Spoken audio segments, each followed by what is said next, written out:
അസിത ഇന്ന് ശരിക്കും യഥാർത്ഥത്തിൽ കേരളത്തിൽ അതിൻ്റെ അലയൊലികളൊക്കെ കണ്ടു തുടങ്ങി. ഈ തെരഞ്ഞെടുപ്പ് കാലത്തൊക്കെ തന്നെ അത്യാവശ്യം നമ്മുടെ നേതാക്കന്മാർക്കൊക്കെ സംഭാവന പിരിക്കാനുള്ള സാധ്യത പോലും മങ്ങി എന്നുള്ളത് മറ്റൊരു സത്യമാണ്. അപ്പോൾ കടലാസൊന്നും ഇല്ലെങ്കിൽ പോലും എന്തെങ്കിലുമൊക്കെ ഗൾഫ് പ്രവാസികളോട് ചോദിച്ചു കഴിഞ്ഞാൽ അവർ സഹായിക്കുമായിരുന്നു. അതിനുള്ള സാധ്യത പോലും മങ്ങുന്നു എന്നുള്ളത് നമ്മുടെ ഈ തെരഞ്ഞെടുപ്പ് കാലത്ത് അതും ഒരു പ്രയാസമുള്ള കാര്യമായിരിക്കും. തീർച്ചയായും എസ് കെ, നമ്മൾ കഴിഞ്ഞ ദിവസങ്ങളിലൊക്കെ പറഞ്ഞതുപോലെ യുദ്ധം ലോകത്ത് എവിടെയാണെങ്കിലും അത് എല്ലായിടത്തുമുള്ള മനുഷ്യരെ ഒരുപോലെ ബാധിക്കുമെന്നതിന്റെ നേർസാക്ഷ്യമായി ഇതൊക്കെ മാറുകയും ചെയ്യുന്നുണ്ട്. എസ് കെ, എനിക്ക് തോന്നുന്നു ഇപ്പോൾ കഴിഞ്ഞ ദിവസം അമേരിക്ക 5 ദിവസത്തെ വെടിനിർത്തൽ ഉണ്ടായി എന്ന് ട്രംപ് പ്രഖ്യാപിക്കുന്നുണ്ട്. പക്ഷേ അതിന് പിന്നാലെ ഇറാൻ അങ്ങനെ ഇല്ല എന്ന് പറയുന്നു. പക്ഷേ ആ വാർത്ത പുറത്തു വന്നതിന് പിന്നാലെ ഇസ്രയേലിന്റെ ഭാഗത്തു നിന്നുമാണ് ഇറാനെതിരെ വീണ്ടും ആക്രമണം ഉണ്ടാകുന്നത്. ഇന്നിപ്പോൾ ഇതാ നമ്മുടെ പ്രതിനിധികളൊക്കെ പറയുന്നത് പ്രകാരം ഇറാൻ ഡയറക്റ്റായിട്ട് വീണ്ടും ഇസ്രായേലിലേക്ക് ആക്രമണം നടത്തുന്ന നിലയിൽ. അപ്പോൾ അമേരിക്ക പൂർണ്ണമായും അമേരിക്കയ്ക്ക് അതിൽ നിന്നും ഒഴിയാൻ കഴിയില്ല എന്ന് ഇന്നലെ ഇവിടെ ഹാഷ്മിയൊക്കെ ആവർത്തിച്ച് പറഞ്ഞതുപോലെ തന്നെ അങ്ങനെ ഒരു ശ്രമം അമേരിക്ക നടത്തുമ്പോഴും മറുഭാഗത്ത് അതല്ലാത്ത നിലയിൽ, അതായത് അമേരിക്കയിൽ നിന്നും ആക്രമണം ഉണ്ടായാൽ അവരെ ആ നിലയിൽ നേരിടാൻ, അതല്ല ഇനി ഇസ്രായേൽ ആണെങ്കിൽ ആ നിലയിൽ നേരിടാൻ ഇറാൻ തയ്യാറാകുന്നത് കൂടിയുണ്ട്.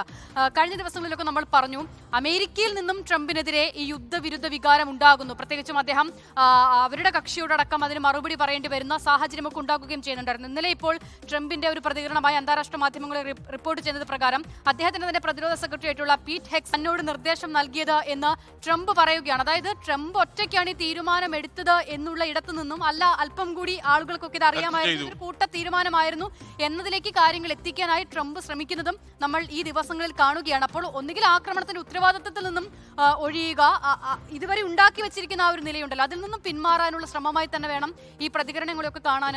ഗോപികൃഷ്ണൻ, ശരിക്കും ഈ 5 ദിവസത്തെ ഇടവേള അല്ലെങ്കിൽ സീസ് ഫയർ എന്ന് അദ്ദേഹം ഓമന പേരിട്ട് വിളിച്ചു, അത് അദ്ദേഹത്തിന്റെ ഒരു ചെപ്പടി വിദ്യയായിട്ട് കാണുന്നവരാണ് ഇന്ന് ലോകത്ത് കൂടുതലും. അല്ല എസ് കെ, അമേരിക്കയുടെ വാക്കുകൾ അല്ലെങ്കിൽ ഡൊണാൾഡ് ട്രംപിന്റെ വാക്കുകൾ വിശ്വാസത്തിലെടുക്കാൻ കഴിയില്ല എന്ന് ഇതിനോടകം തന്നെ ലോകത്തിന് മുന്നിൽ സാക്ഷ്യം ഉണ്ട്. കാരണം ഈ വലിയ ചർച്ചകൾ നടക്കുന്ന സമയത്താണ് ഒരു മുന്നറിയിപ്പും ഇല്ലാതെ ഇറാന് മേൽ ആക്രമണം അഴിച്ചുവിടുന്നത്. അതിന് കാരണമായി പറഞ്ഞത് അവിടെ യുറേനിയം സമ്പുഷ്ടീകരണമുണ്ട്, ഇറാന്റെ മിസൈൽ പദ്ധതി പൂർണ്ണമായി അവസാനിപ്പിക്കണമെന്നൊക്കെയാണ്. ഒരു ഘട്ടത്തിൽ ട്രംപ് പറയുന്നത് ഞങ്ങൾ ലക്ഷ്യം കൈവരിച്ചു കഴിഞ്ഞു എന്നാണ്. അതിൽ നിന്നാണ് ഇപ്പോൾ ഈ 5 ദിവസത്തെ വെടിനിർത്തൽ. ഈ വെടിനിർത്തൽ വിശ്വസിക്കാൻ കഴിയില്ല. അതിനൊരു കാരണം ഈ 5 ദിവസം കൊണ്ട് ഇപ്പോൾ ആയിരക്കണക്കിന് US മറീനുകൾ അതോടൊപ്പം തന്നെ യുദ്ധക്കപ്പലുകൾ ഇവിടേക്ക് ഇട്ടുകൊണ്ട് വന്നു തുടങ്ങിയിട്ടുണ്ട്. പേർഷ്യൻ ഗൾഫിലേക്ക് യാത്ര തുടങ്ങിയിട്ടുണ്ട്.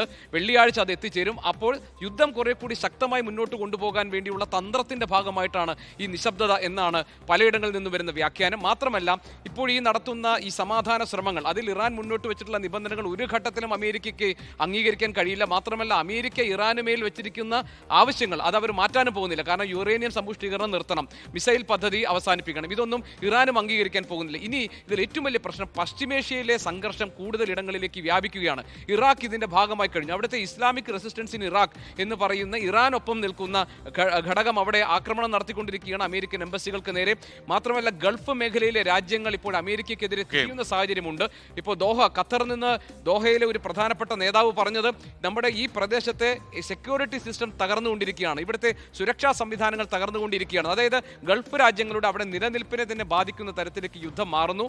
അങ്ങനെ ഒരു സമ്മർദ്ദം കൂടി അമേരിക്കയുടെ പുറത്തുണ്ട്. പക്ഷേ ഡൊണാൾഡ് ട്രംപ് പിന്മാറുമെന്ന് പറയാൻ കഴിയില്ല. ഈ കഴിഞ്ഞ 12 ദിവസം കൊണ്ട് 7515 കോടി രൂപയുടെ നഷ്ടമാണ് അമേരിക്കയ്ക്ക് വന്നിട്ടുള്ളത്. ഇതിന് അമേരിക്ക ഡൊണാൾഡ് ട്രംപ് കണക്ക് പറയേണ്ടി വരും. ഇങ്ങനെ തുടങ്ങിയിട്ടുള്ള ആഭ്യന്തര സമ്മർദ്ദവും ഡൊണാൾഡ് ട്രംപിന് മേലുണ്ട്.